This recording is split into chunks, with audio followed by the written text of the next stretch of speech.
Muy buenos días, bienvenidos a este informe RCR de hoy, 16 de octubre de 2020. Como siempre, estamos trabajando a nombre de Jaime Nestares en la dirección general de la estación, de Wilitz Arcaya en la gerencia de producción, de Jackson Vargas en la coordinación de redacción.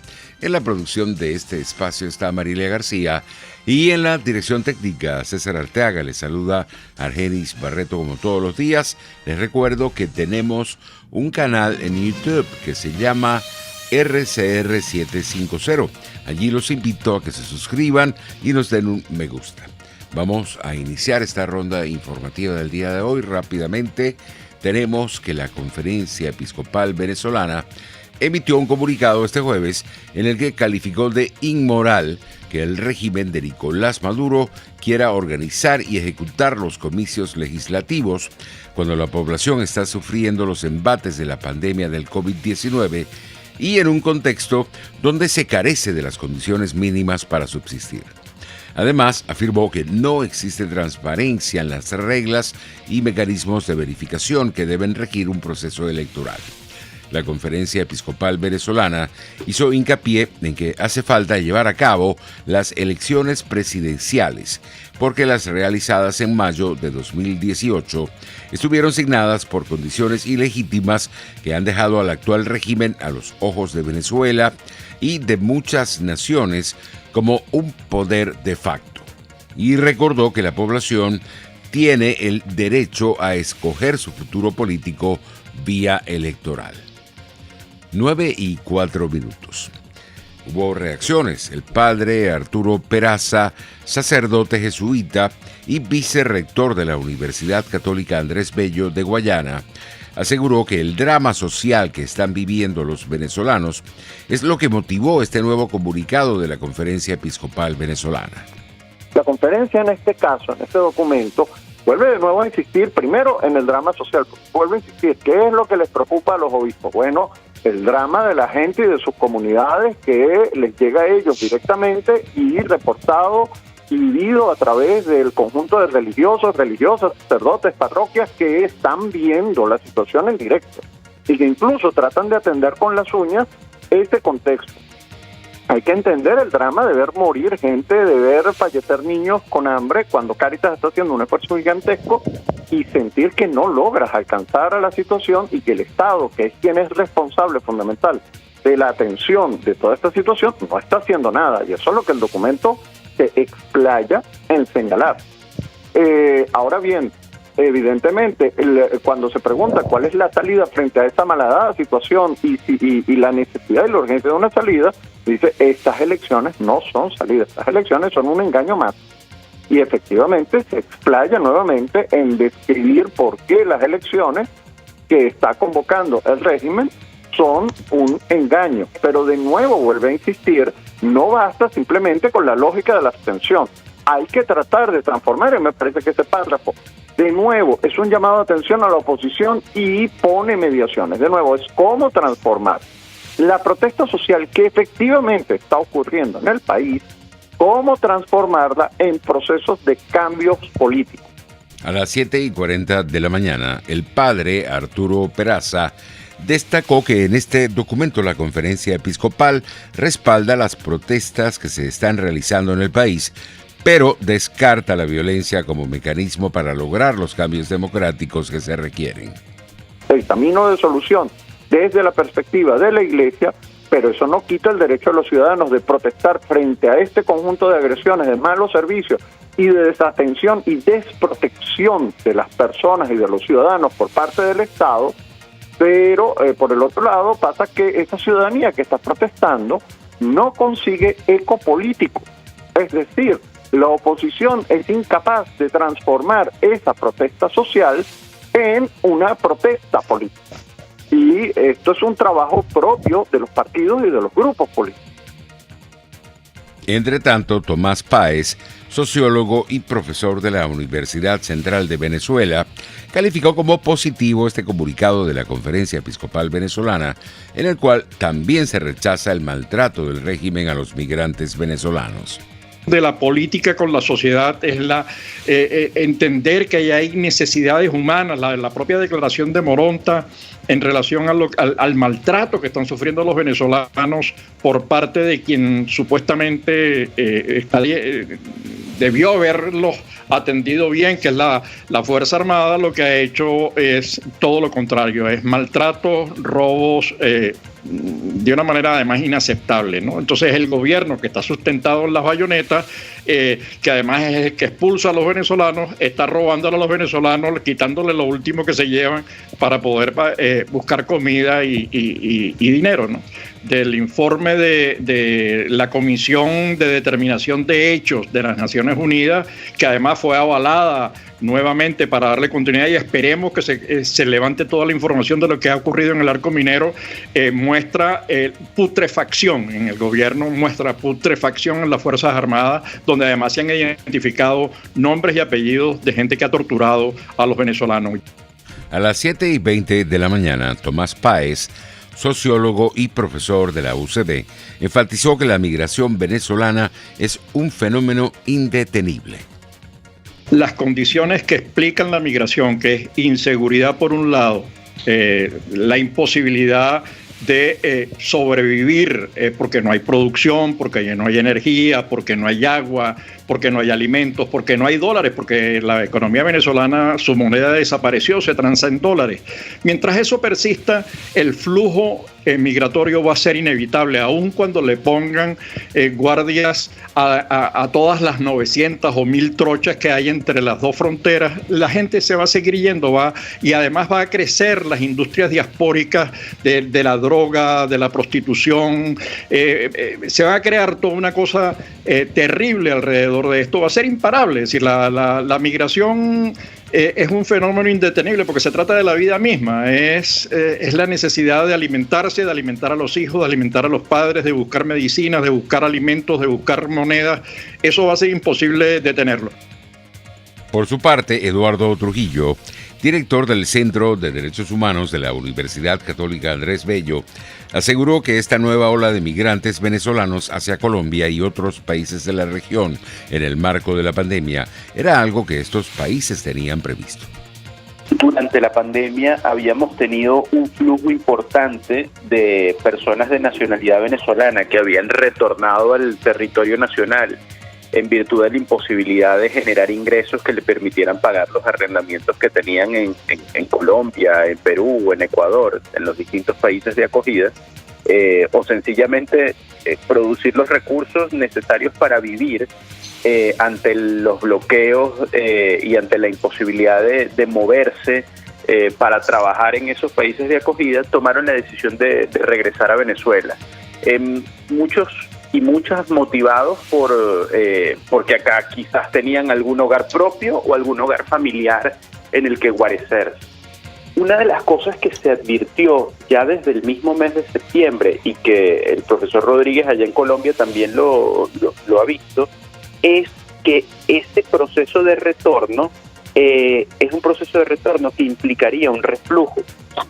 Desde el punto de vista cuantitativo, en el mes de septiembre teníamos data de aproximadamente 5.2 millones de personas de nacionalidad venezolana en el extranjero. Y la mayor data que se logró cuantificar de personas que retornaron hacia Venezuela fue de 190.000 personas. En este sentido, Eduardo Trujillo destacó que hay razones fundamentales por las cuales los venezolanos están saliendo nuevamente del país. Hay una razón y es la flexibilización que ha ocurrido en países como Colombia, Ecuador o Perú o el mismo Brasil. La flexibilización de las cuarentenas, lo que permite retomar algunas actividades económicas para que las personas trabajen. Y el otro es que las causas estructurales de la migración forzada en Venezuela siguen intactas. Bueno, no digamos intactas, están peores, porque obviamente durante los meses de pandemia las causas estructurales de acceso a medicamentos, de acceso a servicios de salud pública, de servicios públicos domiciliarios en general, bueno, se han agravado, y eso es un elemento que motiva la migración forzada. Ahorita tenemos a caminantes, antes teníamos a caminantes desde la frontera del estado Táchira, desde la frontera del estado Apure, desde la frontera del estado Bolívar y Amazonas, y ahora tenemos a caminantes desde el estado Carabobo, tratando de llegar a Táchira, o desde el estado Barinas, tratando de llegar a Apure. Entre tanto, Juan Espinosa, director de Migración Colombia, presentó un balance de las medidas que se están tomando en la frontera con Venezuela para garantizar la seguridad de las personas que circulan por estas zonas. Hoy estamos desde Paraguachón, departamento de La Guajira, cerca a Maicao. Hemos venido a conversar con la comunidad, con la gerencia de fronteras, con el señor alcalde de Maicao, con todo el equipo de gobierno del departamento y de los municipios para conversar, entender un poco la situación y oír sobre toda la comunidad. Hay una gran inquietud sobre el momento de apertura de frontera. Por eso hay que aclarar, la frontera permanece cerrada y permanecerá cerrada hasta el próximo 31 de octubre, lo cual no quiere decir que a partir del 1 de noviembre se abra. Eso quiere decir que el siguiente ciclo del mes de noviembre se considerará si es el momento oportuno de abrir o deberemos esperar un poco más. Clave entender que una apertura de fronteras significa una mayor presión para el sistema de salud, implica una exposición de personas. Sabemos y somos conscientes de lo que implica para el comercio y para las diferentes familias, pero es un esfuerzo que debemos hacer entre todos. Igualmente sabemos que el cierre de frontera tiene un lado oscuro e implica que algunas personas tomen la decisión de pasar por pasos irregulares o trochas. Por eso el llamado de atención a la población migrante es a no exponerse, a no pasar por estos pasos irregulares en donde solo exponen su vida, arriesgan a su familia y sobre todo pierden la posibilidad de apuntarle a la regularidad. La regularidad es un tesoro que permite construir un futuro, construir un mejor presente para ustedes y sus familias.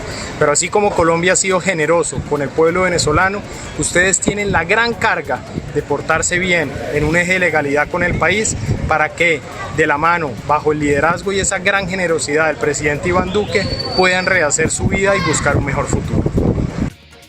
En otras informaciones tenemos que un tribunal con competencia en terrorismo ordenó la captura de los miembros del Consejo de Defensa Judicial y embajadores del gobierno interino de Juan Guaidó.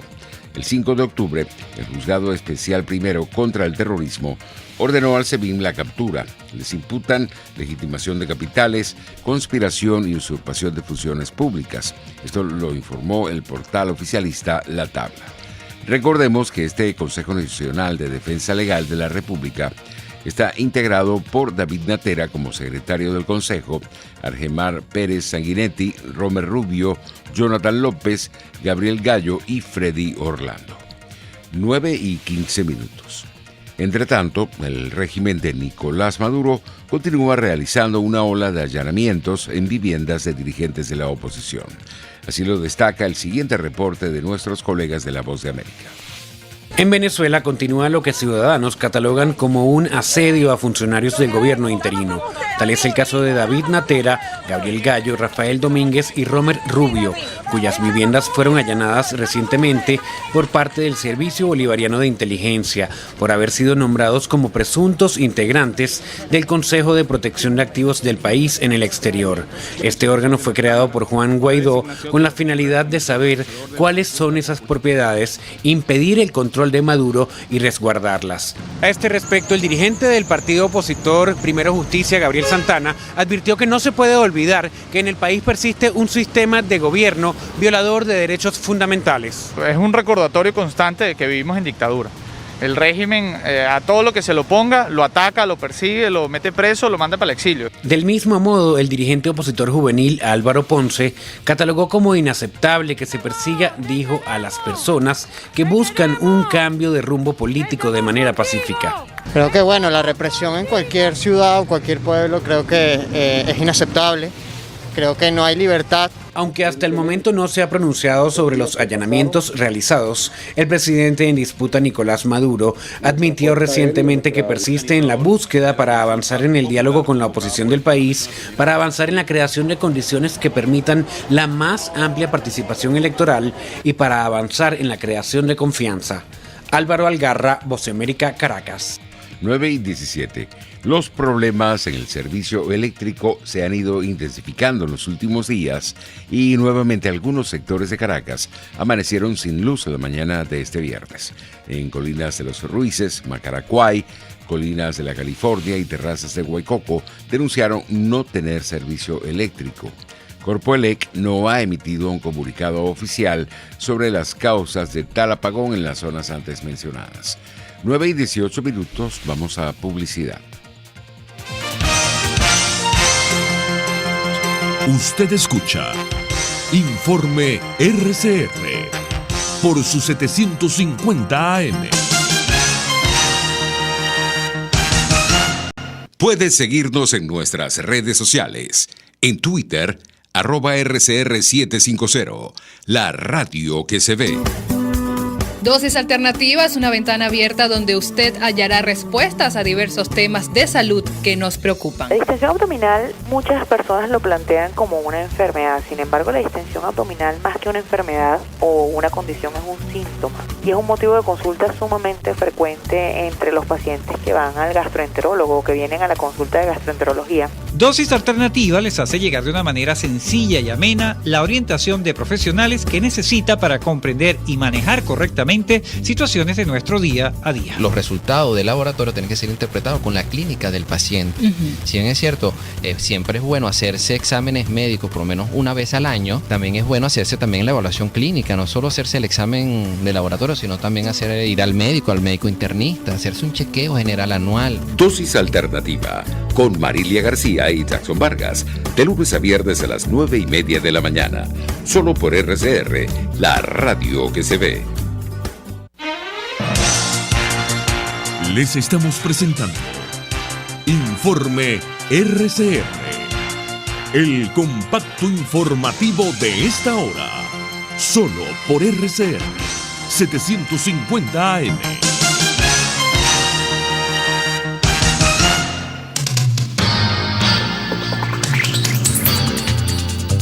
Nueve y 20.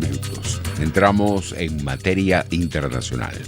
El jefe del máximo órgano electoral de Bolivia, Salvador Romero, prometió seriedad técnica, imparcialidad política y transparencia en el conteo de votos de las elecciones de este domingo, en contraste con los anulados comicios de 2019. El presente proceso electoral es el más complejo de la historia política de Bolivia, no solo porque se realiza en medio de la pandemia del coronavirus, que forzó a postergar 3 veces la votación, sino porque fue convocado en medio de un clima polarizado, afirmó Romero en rueda de prensa. Recordemos que los favoritos, según las encuestas, son Luis Arce, exministro de Economía de Evo Morales, el expresidente Carlos Mesa y el ex líder cívico Luis Fernando Camacho. Vamos ahora a Estados Unidos, donde para el presidente de Estados Unidos, Donald Trump, y el candidato demócrata Joe Biden, los votos que se obtengan en Florida son vitales para alcanzar la Casa Blanca. Nuestros colegas de La Voz de América nos amplían. En un estado donde 1 de cada 4 personas son hispanodescendientes, las campañas de Donald Trump y Joe Biden usan el español para llegar a los electores. El agua, la luz. Trump ha acusado repetidamente a Biden de albergar una agenda socialista para Estados Unidos, un tema espinoso en Florida, donde miles han encontrado refugio huyendo de ese sistema político. Para los hispanos, el sistema capitalista es muy importante. Emigramos aquí, muchos de nosotros, y hemos trabajamos muy duro para darnos las cosas que tenemos hoy y las libertades que tenemos hoy en Florida. En los últimos 20 años, apenas algunos puntos porcentuales han definido al ganador de la contienda presidencial en este estado, y quien ha alcanzado el triunfo aquí ha llegado a la Casa Blanca. En Florida, 4.200.000 son adultos mayores que en 2016 fueron clave para la victoria del presidente Trump. Tengo los mismos valores que Joe Biden y Kamala Harris. Tengo valores opuestos de la otra persona que está compitiendo de nuevo. En este estado de 21 millones de habitantes, el tema migratorio tiene gran resonancia. No puedes proteger el interior de tu casa. Si dejas la puerta abierta, cualquiera puede entrar. Según varias encuestas, el presidente Trump aventaja a Biden en Florida por un 3%. Solo la participación ciudadana definirá al ganador.